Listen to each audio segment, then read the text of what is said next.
Albert Einstein once said, everybody's a genius, but if you judge a fish by its ability to climb a tree, it will live its whole life believing that it is stupid.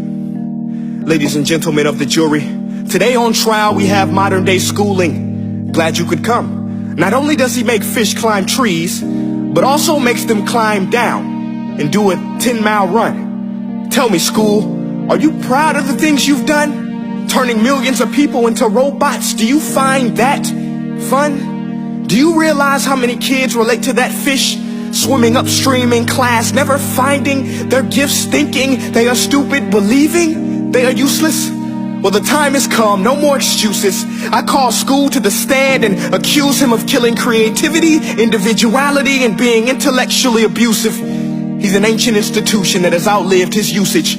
So, Your Honor, this concludes my opening statement, and if I may present the evidence of my case, I will prove it. Proceed. Exhibit A. Here's a modern day phone. Recognize it? Here's a phone from 150 years ago. Big difference, right? Stay with me. Here's a car from today, and here's a car from 150 years ago.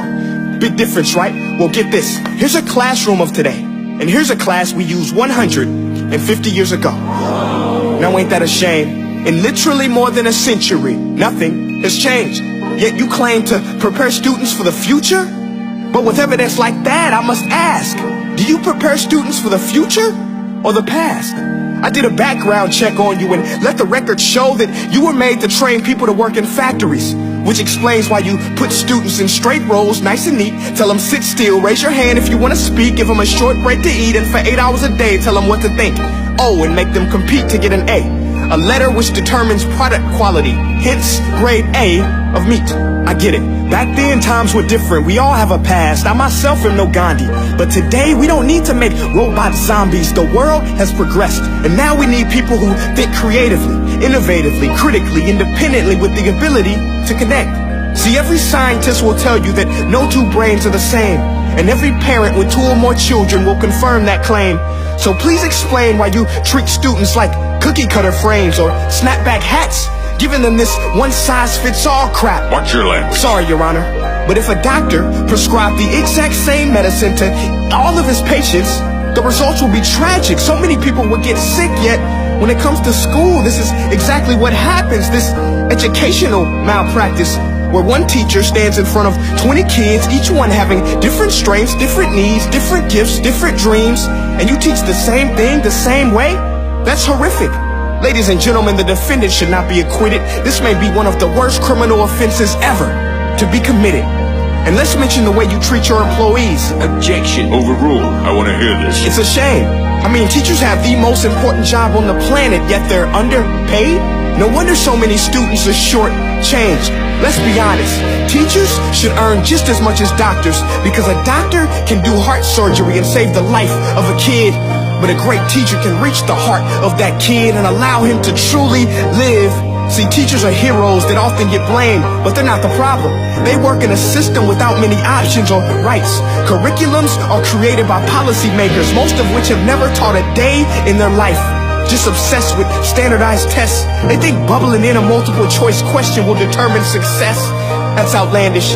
In fact, these tests are too cruel to be used and should be abandoned, but don't take my word for it. Take Frederick J. Kelly, the man who invented standardized testing, who said, and I quote, "These tests are too cruel to be used and should be abandoned." Ladies and gentlemen of the jury, if we continue down this road, the results will be lethal. I don't have much faith in school, but I do have faith in people. And if we can customize healthcare, cars, and Facebook pages, then it is our duty to do the same for education, to upgrade it, change it, do away with school spirit, because that's useless. Unless we're working to bring the spirit out of each and every student, that should be our task. No more Common Core. Instead, let's reach the core of every heart in every class. Sure, math is important, but no more than art or dance. Let's give every gift an equal chance. I know this sounds like a dream, but countries like Finland are doing impressive things. They have shorter school days. Teachers make a decent wage. Homework is non-existent, and they focus on collaboration instead of competition. But here's the kicker, boys and girls. Their educational system outperforms every other country in the world.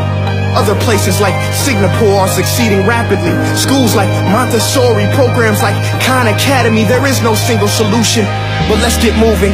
Because while students may be 20% of our population, they are 100% of our future. So let's attend to their dreams, and there's no telling what we can achieve. This is a world in which I believe, a world where fish are no longer forced to climb trees. I'll rest my case.